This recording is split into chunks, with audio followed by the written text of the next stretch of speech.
I welcome you to learn English. நம்மளுடைய தாய்மொழியில் நம்மளால் நிறைய வாக்கியங்களை ஈஸியாக ஃப்ரேம் பண்ண முடியும். நாங்கள் வந்து கொண்டிருக்கிறோம் அப்படிங்கிற அந்த சென்டென்ஸை நாங்கள் வந்து கொண்டிருக்கிறோமா, நாங்கள் வந்து கொண்டிருக்கவில்லை, யார் வந்து கொண்டிருக்கின்றனர், நாங்கள் வந்து கொண்டிருந்தோம், இந்த மாதிரிலாம் ஈஸியாக மாற்ற முடியும். இதே மாதிரி இங்கிலீஷில் நீங்கள் ட்ரை பண்ணணும். உடனே நம்ம மனசில் இது நம்மளால் முடியாது, இந்த சென்டென்ஸ் எல்லாம் நம்மளால் ஃப்ரேம் பண்ண முடியாது, இந்த மாதிரி கொஸ்டின்ஸை ஃப்ரேம் பண்ண முடியாது, நம்மளுக்கு இங்கிலீஷ் வராது அப்படின்னு நினைக்க வேண்டாம். நம்ம ட்ரை பண்ணணும்.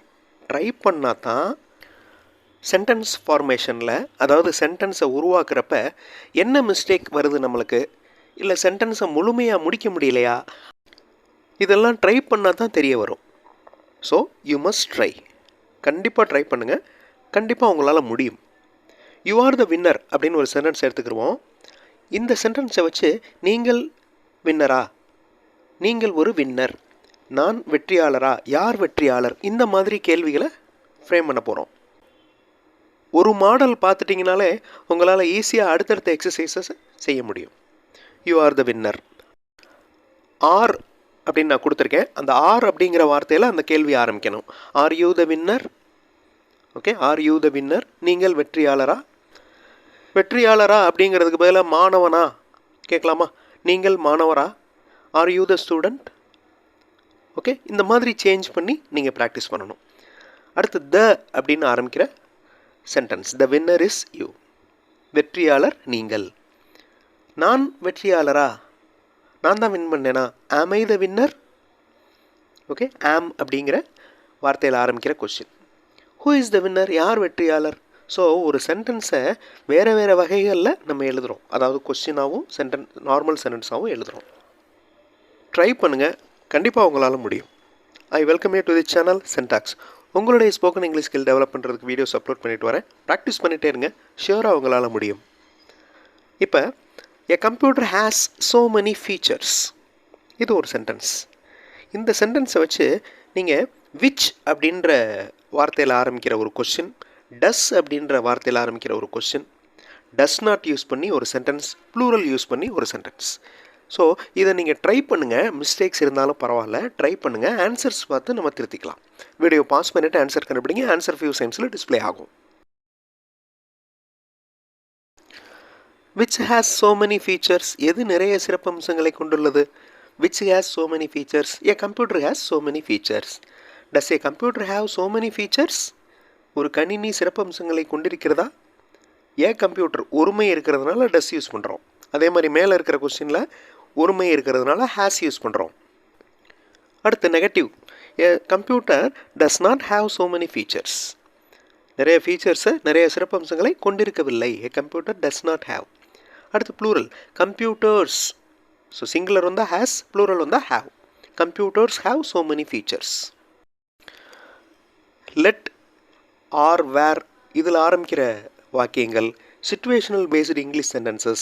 பேங்க்கில் எப்படி பேசுவாங்க, ரயில்வே ஸ்டேஷனில் எப்படி பேசுவாங்க, குழந்தைகள் எப்படி பேசுவாங்க, இந்த மாதிரியான மாடல் சென்டென்சஸ் இருக்கிற வீடியோஸ் இன்னொரு சேனல் சென்டாக்ஸ் ப்ளஸில் இருக்குது. அந்த சேனல் வீடியோஸும் பாருங்கள். கண்டிப்பாக உங்களுக்கு யூஸ்ஃபுல்லாக இருக்கும். அகைன் ஒரு சென்டென்ஸ் கொடுத்துருக்கேன். We must save nature. நாம் இயற்கையை கண்டிப்பாக காப்பாற்ற வேண்டும். மஸ்ட் வந்திருக்கு. ஓகே, இப்போ இட் அப்படின்னு ஆரம்பிக்கிற ஒரு சென்டென்ஸ். இயற்கையை காப்பது மிகவும் முக்கியம் அப்படின்னு அந்த சென்டென்ஸுடைய அர்த்தம் இருக்கணும். அதே மாதிரி நேச்சர் அப்படின்னு ஆரம்பிக்கிற ஒரு சென்டென்ஸ். இயற்கை காப்பாற்றப்பட வேண்டும். சேவிங் அப்படின்னு ஒரு சென்டென்ஸ் ஆரம்பிக்கணும். இயற்கையை காப்பாற்றுதல் வேண்டும். ஓகே, ஸோ இந்த மாதிரி வாக்கியங்கள் ட்ரை பண்ணுங்கள், ஃப்ரேம் பண்ணுங்கள். தப்பு இருந்தாலும் பரவாயில்ல, ஆன்சர் பார்த்து திருத்திக்கலாம். இதுக்கு முன்னாடி நீங்கள் இட் ஈஸ் அப்படின்னு ஒரு சென்டென்ஸ் எங்கேயாவது பார்த்துருப்பீங்க. இட் ஈஸ்ன்னு ஆரம்பிக்கிற சென்டென்ஸ். அதே மாதிரி தேர்ட் சென்டென்ஸ் பாருங்கள். Saving nature is must. இந்த மாதிரி ஒரு வாக்கியங்களை பார்த்துருப்பீங்க. அப்படி பார்த்ததில்ல அப்படின்னா இதே மாதிரி வாக்கியங்களை நீங்கள் ஓன் சென்டென்சஸ் ஃப்ரேம் பண்ணி ப்ராக்டிஸ் பண்ணுங்கள். இப்போ for example, it is important to save nature. இயற்கையை காப்பது மிகவும் முக்கியம். பணம் சேமிப்பது மிகவும் முக்கியம். It is important to save money. Okay, பேசுவது, அதாவது சொல்வது மிகவும் முக்கியம். It is important to tell. இந்த மாதிரி சென்டென்சஸை ஃப்ரேம் பண்ணி நீங்கள் ப்ராக்டிஸ் பண்ணணும். Nature should be saved. இயற்கை காப்பாற்றப்பட வேண்டும். எல்லோருக்கும் சொல்லப்பட வேண்டும். Everyone should be informed. இந்த மாதிரி நீங்கள் ஃப்ரேம் பண்ணணும். Saving nature is must. இயற்கையை காப்பாற்றுதல் வேண்டும். We should save nature. நாம் இயற்கையை காப்பாற்ற வேண்டும். ஸோ ஒரு சென்டென்ஸை மாடலாக வச்சுக்கிட்டு அதே மாதிரி சென்டென்சஸ் நீங்கள் ஃப்ரேம் பண்ணணும். Now look at this sentence. Everyone is present. ஒவ்வொருவரும் ப்ரெசென்ட் ஆகிருக்காங்க, அதாவது வந்திருக்காங்க. இந்த சென்டென்ஸை நன் அப்படிங்கிற வார்த்தையை யூஸ் பண்ணி ஒரு சென்டென்ஸ் ஆரம்பிங்க. அதே மாதிரி இஸ் அப்படிங்கிற வார்த்தையில் ஒரு கேள்வி ஃப்ரேம் பண்ணுங்கள். நாட் யூஸ் பண்ணுங்கள். வீடியோ பாஸ் பண்ணிவிட்டு ட்ரை பண்ணுங்கள். ஆன்சர் ஃபியூ செகண்ட்ஸில் டிஸ்பிளே ஆகும். None is absent. நன்னா என்ன அர்த்தம்? No one. இந்த ரெண்டு வார்த்தைகளுடைய சுருக்கம் தான் நன். யாருமே இல்லை அப்படின்னு அர்த்தம். No one. ஒருவரும் வராமல் இல்லை அப்படின்னா என்ன அர்த்தம்? Everyone is present. Is everyone present? எல்லோரும் வந்துட்டாங்களா? Is everyone present? Everyone is not present. எல்லோரும் வரவில்லை. Everyone is absent. எல்லோரும் வரவில்லை. You can speak English. உங்களால் இங்கிலீஷ் பேச முடியும். கேன் அப்படின்னு ஒரு கேள்வி ஃப்ரேம் பண்ணுங்கள். உங்களால் ஆங்கிலம் பேச முடியுமா? இதை கேளுங்க. கேன் அப்படிங்கிற வார்த்தையை யூஸ் பண்ணி. அதே மாதிரி டூ, டோன்ட். அந்த கேனை ரிமூவ் பண்ணுங்கள். அந்த சென்டென்ஸில் கேனை ரிமூவ் பண்ணால் அந்த சென்டென்ஸ் எப்படி இருக்கும்? வீடியோ பாஸ் பண்ணிகிட்டே யோசிங்க. ஆன்சர் ஃபியூ செகண்ட்ஸில் டிஸ்பிளே ஆகும். Can you speak English? உங்களால் ஆங்கிலம் பேச முடியுமா? Do you speak English? நீங்கள் ஆங்கிலம் பேசுவீர்களா? Don't you speak English? நீங்கள் ஆங்கிலம் பேச மாட்டிங்களா? You speak English. நீங்கள் ஆங்கிலம் பேசுங்கள். ஒரு சென்டென்ஸில் நிறையா வார்த்தைகள் இருக்கும். சில வார்த்தைகள் ரிமூவ் பண்ணால் கூட அந்த சென்டென்ஸுடைய மீனிங் மாறாமல் நம்மளால் ஃப்ரேம் பண்ண முடியும். For example, we rushed to catch the train. நாங்கள் ரயிலை பிடிக்க விரைந்தோம். இங்கே வேர்ப் என்னது?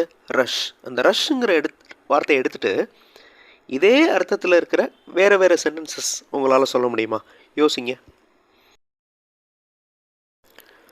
இப்படியும் நம்ம இங்கிலீஷில் பேசுகிறதுக்கு ப்ராக்டிஸ் பண்ணணும். ஒரே டைப்பில் ப்ராக்டிஸ் பண்ணிகிட்டே இருக்கக்கூடாது.